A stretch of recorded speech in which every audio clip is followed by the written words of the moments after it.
15টা সুন্নত মুখস্থ রাখতে হবে। 1 নাম্বার সুন্নত ফজরের সালাত জামাতে পড়তে হবে।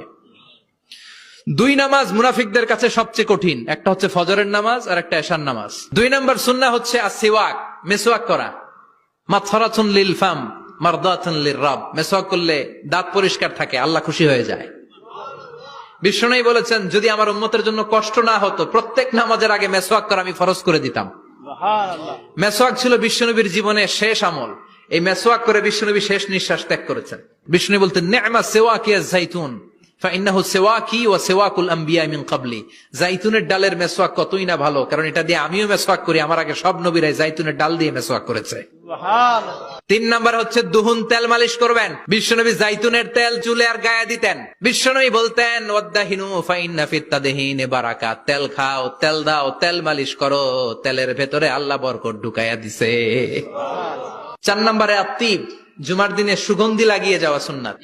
বিশ্বনবী বলতেন, এই দুনিয়ার 3টা জিনিস আমার কাছে সবচাইতে প্রিয়। হুব্বিবা ইলাইয়া মিন দুনিয়াকুম সালাস। 1 হচ্ছে আন-নিসা, নারীদেরকে আমি পছন্দ করি। 2 হচ্ছে আত্তিব, সুগন্ধি লাগাতে আমি পছন্দ করি। বিশ্বনবীরে কেউ সুগন্ধি হাদিয়া দিছে, বিশ্বনবী নেয় নাই, এরকম কোন ঘটনা ঘটে নাই। আল্লাহু আকবার। আবার বিশ্বনবী বলতেন, আরবাউন মিন সুনানিল মুরসালিন। 4টা সুন্নাত সব নবীদের সুন্নাত। 1 নম্বরে আল হায়া, মানে লজ্জা। আরেক বর্ণনা এসেছে আল খিতান, মানে সুন্নাতে খাতনা, এটা সব নবীদের ছিল। আর সেওয়াক, সব নবীরা মেসওয়াক করেছেন। আত্তিব, সব নবীরা আতর লাগিয়েছেন। আর নিকাহ, সব নবীরা বিয়েও করেছেন। চিল্লায় পড়েন আল্লাহু আকবার।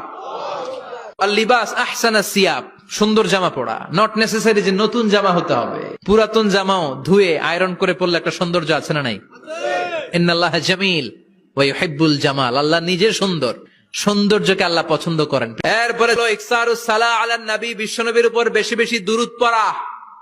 বিশ্বনবী বলতেন, জুমার দিন শ্রেষ্ঠ দিন, এই দিন আমার উপর বেশি বেশি দুরূদ পড়ো। ফাইন্না সালাতাকুম মা'রুদাতুন আলাইয়া, কেননা তোমরা যে আমার উপর দুরূদ পড়ো, আমি মরে যাওয়ার পরে এই দুরূদগুলো কে পাঠিয়েছে তার নাম, তার বাবার নাম সহ ফেরেশতারা আমার কবরে দিয়ে আসে। সুবহানাল্লাহ।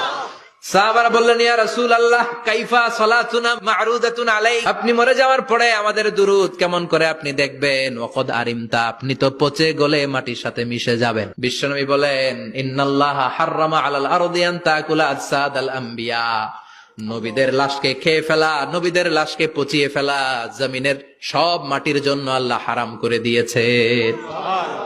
এরপরে বিশ্বনবী বলতেন, জুমার দিনে সূরাতুল কাহাফ পড়বা, কাহাফ পড়া সুন্নাহ। বিশ্বনবী বললেন, সূরাতুল কাহাফ যে তেলাওয়াত করবে ইয়াকুনু লাহু নূর, এই সূরাতুল কাহাফ কিয়ামতের দিন তার সামনে বিশাল একটা আলো হয়ে আসবে। এই আলো দিয়ে পুলসিরাত পার হয়ে ওই বান্দা জান্নাতের ভেতরে ঢুকে যাবে।